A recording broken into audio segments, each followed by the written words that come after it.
तो आज के इस वीडियो में हम बात करने वाले हैं आईआईटी बीएचयू या आईआईटी वाराणसी की। तो इनकी तरफ से आई हुई है नोटिफिकेशन फॉर पीजी एडमिशन्स, जिसमें कि आपको एमटेक, एम फार्मा और पीएचडी तीनों के ही एप्लीकेशंस मिलेंगे। तो इन केस आप इंटरेस्टेड हैं एमटेक में तो आप उसे देख सकते हैं। अगर आप नहीं इंटरेस्टेड है बट कोई और इंटरेस्टेड है तो आप उन तक इस वीडियो को शेयर कर सकते हैं इन्फॉर्मेशन को, बेसिकली कि फॉर्म्स आर आउट। एंड तो चलिए स्टार्ट करते हैं अपना आज का ये video. Hello everyone, welcome to my channel. I hope आप सभी लोग बहुत अच्छे होंगे। तो सबसे पहले आपको इनकी वेबसाइट पे विजिट करना होगा, which is iitbhu.ac.in, Indian institute of technology BHU Varanasi. तो यहाँ पे जब आप विजिट करेंगे तो स्क्रॉल डाउन ऑब्वियसली करेंगे तो फिर यहाँ पे स्ट्रेट अवे आप नीचे स्क्रॉल डाउन कीजिए तो यहाँ पे आपको सेक्शन दिख रहा है इंपॉर्टेंट लिंक्स का, हेयर राइट। सो इसी में आप और स्क्रॉल डाउन जब करेंगे तो देखेंगे इंपॉर्टेंट लिंक्स में यहाँ पे है पीजी एडमिशन्स, जिसके सामने लिखा हुआ है ओपन नाउ। तो अब इसी पे क्लिक करना है, जो पोर्टल ओपन होगा उसे हम देखते हैं। सो इसके भी लिंक डायरेक्टली डिस्क्रिप्शन सेक्शन में, डिस्क्रिप्शन बॉक्स में है, आप देख सकते हैं। सो यहाँ पे लिखा भी हुआ है online applications are invited for admission to MTech, M pharma and PhD programmes, right.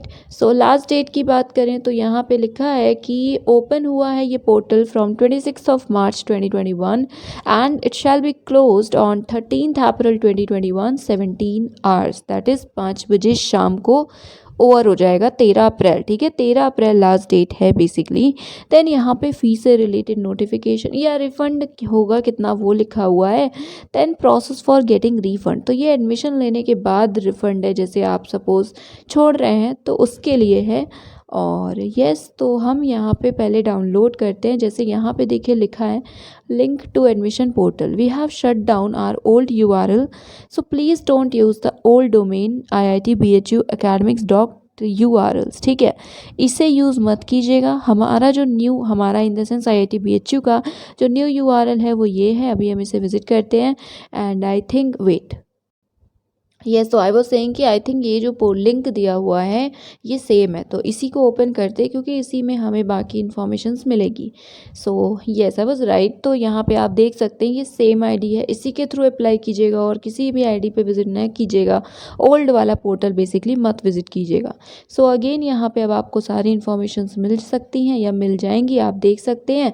13 अप्रैल लास्ट डेट है।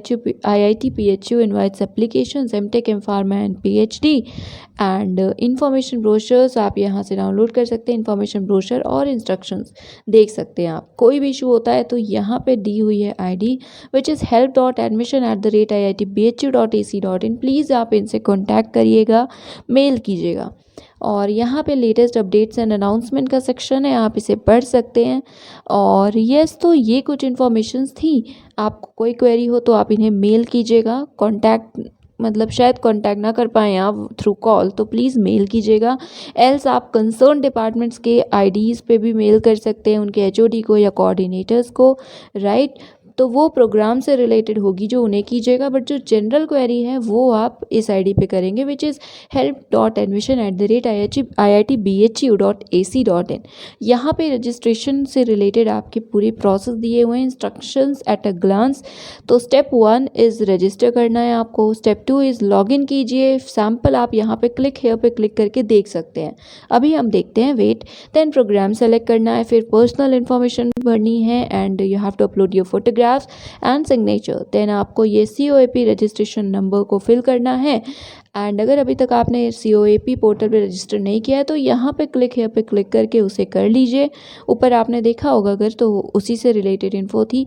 देन यहाँ बाकी सारे स्टेप्स हैं, राइट। सो टोटल 14 स्टेप्स हैं। फ़ी रिसिप्ट का E-कॉपी या मतलब उसे सेव कर लीजिएगा और फाइनल जो PDF होगा उसे भी प्लीज़ प्रिंट मत कीजिए तुरंत, अगर तो भी प्लीज़ सेव रखिएगा, मतलब सेव करके सॉफ्ट कॉपी ज़रूर रखिएगा।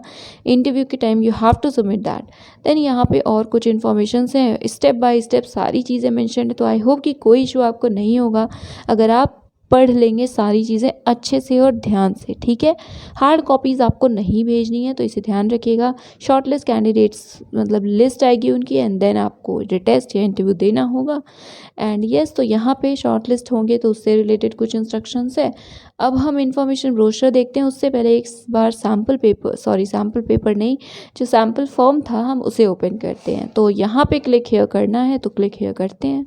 तो ये है सैम्पल पीडीएफ। यहाँ पे आप देख सकते हैं प्रॉपर इन्फॉर्मेशंस हैं, ऐसे ही आपका होगा। So application number, date and time, then image रहेगी, ये सारी पर्सनल इन्फॉर्मेशंस हैं। यहाँ एप्लीकेशन फ़ी की डिटेल्स हैं which is 500 rupees. Then programme का सिलेक्शन है, यहाँ पे बाकी सारे इन्फॉर्मेशंस हैं। So one by one please आप चेक कर लीजिएगा, क्योंकि आपको यही सारी इन्फॉर्मेशन ऐड करनी है, तो आपके लिए हेल्पफुल रहेगा। सारी इन्फॉर्मेशन आप लेकर बैठेगा साथ में और एक साथ फिल कर लीजिएगा फॉर्म। तो इसे अच्छे से पूरा देख लीजिएगा। क्लिक हियर पे क्लिक करेंगे तो सैम्पल डाउनलोड हो जाएगा।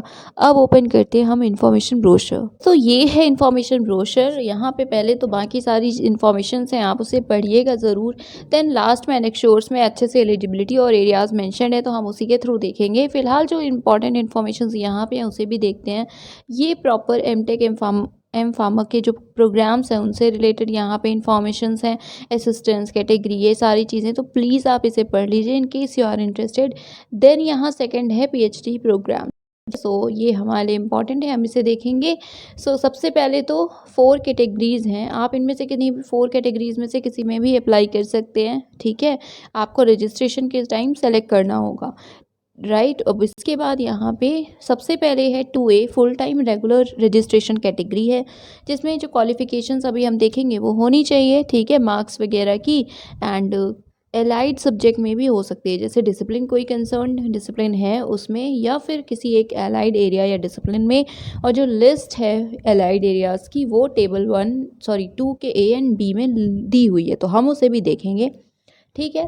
सो ये कुछ इन्फॉर्मेशन थी। अब यहाँ क्वालिफिकेशन की बात करें तो जो इंजीनियरिंग के एरियाज़ हैं उनके लिए एलिजिबिलिटी ये है, masters degree in engineering in the discipline concern और इन एलाइड डिसिप्लिन, मार्क्स 60% मिनिमम या 6 CPI, राइट। देन या तो सेकंड हो, दैट इज एप्लीकेंट्स हो बैचलर्स डिग्री इन इंजीनियरिंग में कंसर्न डिसिप्लिन में, मार्क्स 75% और 7.5 CPI।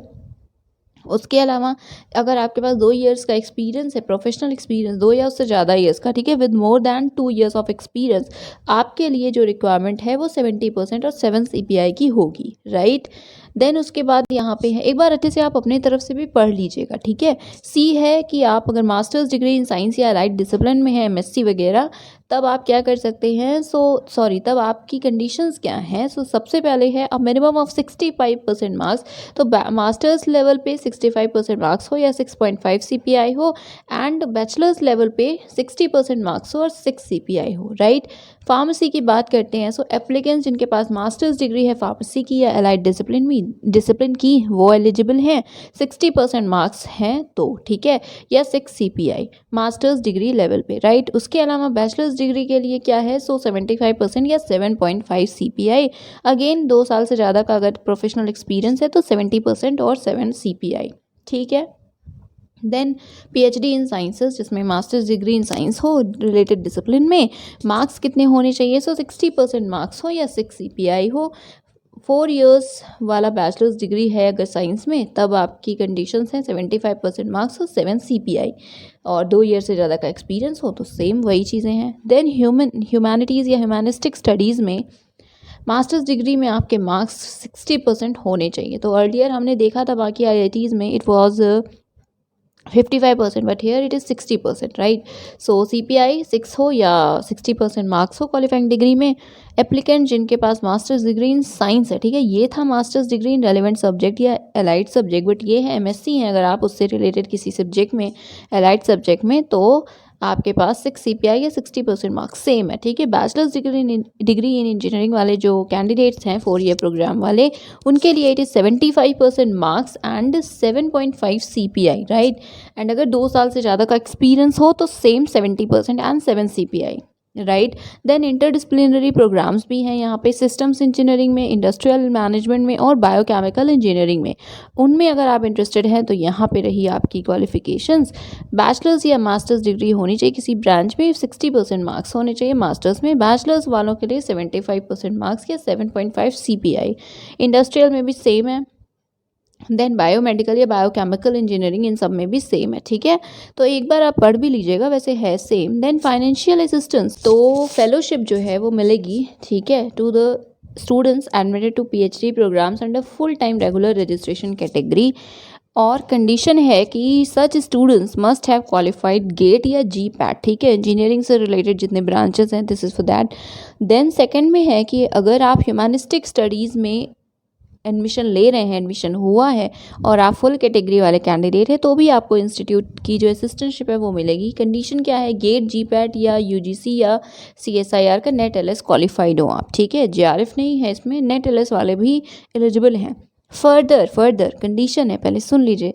तो फर्दर नेट LS के जो आप स्टूडेंट्स हैं, आपका जो क्वालिफाइंग डिग्री में मार्क्स है वो 70% होना चाहिए।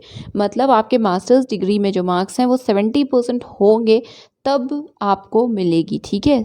LS वाले जो हैं, ठीक है, लेक्चररशिप वाले, नेट LS।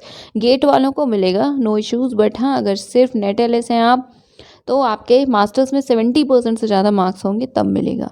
उसके अलावा यहाँ पे वही चीज़ें हैं, और वो देख लीजिए क्या है, देख लेते हैं। So the maximum number of such assistantship available at the time of admission shall be the difference of number of permanent faculty. Okay, so it will depend, confirm वो भी नहीं बोल रहे हैं कि सबको मिलेगा, ठीक है, इस कंडीशन पे डिपेंड करता है। सो ये आपको बाद में पता चलेगा। मिलती कितनी है तो आपको पता ही है, 31,000 मिलती है। और टीचिंग असिस्टेंटशिप में भी आपको इन्वॉल्व किया जा सकता है। सो ये कैटेगरी क्या बोलूँ, बट या एक्चुअली ये होता ये है कि सपोज़ आप PhD कर रहे हैं, आपको पता है जो भी PhD कर रहे होंगे कि आपको ये वर्क करने होते हैं, ठीक है। कभी आप टीचिंग में असिस्टेंस देते हैं, तो यूजुअली बाकी यूनिवर्सिटीज़ में ऐसा कोई सिस्टम नहीं है पेड का, बट यहाँ पे अगर आप 8 आवर्स पर वीक काम करते हैं, टीचिंग में असिस्टेंटशिप देते हैं, मतलब जो भी साइन वर्क है वो करते हैं, तो आपको प्रॉपर असिस्टेंटशिप मिलेगी। तो ये उससे रिलेटेड बात है, आप चेक कर लीजिए। देन जो नेशनल लेवल के स्कॉलरशिप होल्डर्स हैं, ये उनके लिए प्रोविजंस है। तो इन केस आप फेलोशिप होल्डर हैं, JRF हैं, SRF हैं, इंस्पायर फेलो हैं, तो आप इसे पढ़ लीजिएगा, राइट। एंड देन यहाँ पे है वो कैंडिडेट जो QIP के थ्रू आएंगे। उसके अलावा full time external registration category वाले हमारे कैंडिडेट्स, उनके लिए हैं। तो कैटेगरी वाइज है, आप जिस कैटेगरी में हैं पहले पढ़ लीजिए, फिर डिसाइड कीजिएगा। वैसे आपको पता ही होगा क्योंकि ऑलरेडी अप्लाई किया होगा आपने। देन सिलेक्शन क्राइटेरिया की बात करें तो ये MTech M-Pharma का है, आप देख लीजिए। PhD के लिए रिटन टेस्ट या ऑनलाइन इंटरव्यू, ऑनलाइन काउंसलिंग, ये सारी चीज़ें होंगी, उनकी जो शॉर्टलिस्ट होंगे, ठीक है। उसके अलावा एग्जेम्प्टेड कैटेगरी भी है। ये जो कैंडिडेट्स हैं जिनको अभी हमने लास्ट में कैटेगरीज देखी, आप सब एग्जेम्प्टेड हैं। So external registration, sponsored, part time registration, NLS वाले, दैट इज JRF वगैरह, and outstanding candidates from premier institutions. और आउटस्टैंडिंग कैंडिडेट्स कौन हैं, तो ये सब आपकी क्वालिफिकेशंस हैं। अगर आप इनमें से कुछ है आपके पास, देन आप एक आउटस्टैंडिंग कैंडिडेट हैं, आप एग्जेम्प्टेड होंगे, डायरेक्ट इंटरव्यू देंगे, राइट। उससे रिलेटेड फिर बाकी कुछ चीज़ें और भी हैं, वो आप देख सकते हैं, रिलैक्सेशन वगैरह। देन यहाँ रिजर्वेशन की चीज़ें हैं, रिजर्वेशन से रिलेटेड इन्फो है। देन यहाँ पे ऐसी और चीज़ें, यहाँ से स्टार्ट है एनेक्शोस, पेज नंबर 9 से, if I am not wrong, yes it is page number 9। सो यहाँ पे सबसे पहले MTech M-Pharma के लिए है, तो आप इसे देखिए in case you are interested. Subjects वगैरह मेंशन्ड है। हम देखेंगे PhD, ठीक है। सो ये अगेन नंबर ऑफ सीट्स भी गिवन है MTech M-Pharma के लिए। देन यहाँ पे है PhD प्रोग्राम्स, ठीक है। सो डिपार्टमेंट और एलाइड डिसिप्लिन्स, सबसे पहले डिपार्टमेंट ऑफ सेरेमिक इंजीनियरिंग है, जिसका डिसिप्लिन है सेरेमिक इंजीनियरिंग। यहाँ पे आपको एलाइड डिसिप्लिन्स दिख रहे हैं। मास्टर्स बैचलर्स डिग्री हो in any branch of engineering, ठीक है, तो आप अप्लाई कर सकते हैं। या मास्टर्स डिग्री है मटेरियल साइंस में, applied physics, chemistry, applied chemistry, सिर्फ केमिस्ट्री, जियोलॉजी, मैथ्स, इन सभी, ठीक है, विद मैथ्स, ओके सॉरी। सो ये इन सभी में मास्टर्स डिग्री हो, ठीक है, बट साथ में बैचलर्स डिग्री में मैथ्स ज़रूर हो, ठीक है। तो ये अब आप अप्लाई कर सकेंगे, राइट। उसके अलावा बायोलॉजिकल साइंसेज में, in case you are graduated, ठीक है, सॉरी पोस्ट ग्रेजुएटेड, तो भी आप अप्लाई कर सकेंगे, कंडीशंस यहाँ पे हैं। सो इसी तरह अब आपको वन बाय वन चेक करना होगा, ठीक है, एलाइड डिसिप्लिन्स क्या क्या कंसिडर की जा रही हैं, राइट, उसके बाद ही अप्लाई कीजिएगा। डिपार्टमेंट्स में then chemical engineering and technology है, देन सिविल इंजीनियरिंग है, और यहाँ पे इनके एलाइड डिसिप्लिन्स है, ठीक है, अच्छे से पढ़ लीजिएगा इसको। उसके बाद सीएसई है, देन इलेक्ट्रिकल है, उसके बाद इलेक्ट्रॉनिक्स है, देन ह्यूमैनिस्टिक स्टडीज़ है। तो ह्यूमैनिस्टिक स्टडीज़ की बात करें ऑब्वियसली एचएसएस है। मास्टर्स बैचलर्स डिग्री किसी भी इंजीनियरिंग डिसिप्लिन में है यू कैन अप्लाई, एमएससी किसी भी डिसिप्लिन में है यू कैन अप्लाई, एंड यहाँ पे 4 ईयर का बैचलर साइंस डिग्री, ठीक है, तो आप अप्लाई कर सकते हैं। देन मैकेनिकल है, इंडस्ट्रियल मैनेजमेंट है इसमें, देन मेटलर्जिकल इंजीनियरिंग है, माइनिंग इंजीनियरिंग है, फार्मेसी है, फिज़िक्स है, केमिस्ट्री है, मैथमेटिकल साइंसेज है, केमिकल इंजीनियरिंग है, बायोमेडिकल इंजीनियरिंग है, मटेरियल साइंस है, ठीक है। अब यहाँ पे एरियाज़ दिए हुए हैं, ठीक है, तो सबसे पहले सिरेमिक इंजीनियरिंग, यहाँ पे रिसर्च एरियाज़, देन केमिकल के एरियाज़ जो कि अभी नहीं अनाउंस है, बाद में अनाउंस किए जाएंगे। देन इसी तरह सारे डिपार्टमेंट्स के हमने नाम देखे डिसिप्लिन्स के, उसके सामने यहाँ एरियाज़ हैं, आप चेक कर लीजिए। एचएसएस हम देख लेते हैं। सो इंग्लिश है, फिलॉसफी है, लिंग्विस्टिक्स में कंप्यूटेशनल लिंग्विस्टिक्स है, साइकोलॉजी है, सोशोलॉजी है, हिस्ट्री है एंड पोल साइंस है, राइट। एंड यस, तो बाकी एरियाज़ आप देख सकते हैं, सब्जेक्ट वाइज टेबुलर फॉर्म में लिखा ही हुआ है टेबल में। देन यहाँ पे कौन से प्रोजेक्ट अवेलेबल हैं ये भी लिखा हुआ है, इसको देख सकते हैं in case you are interested. Then institute की फेलोशिप कितनी अवेलेबल है वो भी लिखी हुई है। सो बायोमेडिकल इंजीनियरिंग में सिर्फ 4 असिस्टेंटशिप अवेलेबल है। सिमिलरली वन बाय वन आप चेक कर सकते हैं, और यहाँ बाकी सारी भी चीज़ें हैं। Number of seats available only in these sorry I mean number of seats सिर्फ इसी में अवेलेबल है, ठीक है। तो स्टार मार्क्स वाला में इसमें एक्सप्लेन किया गया था। तो ये है एनेक्स 3, ये आप देख सकते हैं। तो आई थिंक सारी इन्फॉर्मेशन मिल गई है, आप एरियाज़ चेक कर लीजिएगा। और यस, डिपार्टमेंट्स के नाम तो मैंने बोले, और एलाइड डिसिप्लिन भी देख लीजिएगा। तो ये था आज का वीडियो, आई होप कि हेल्पफुल रहा होगा। That is it, thank you so much.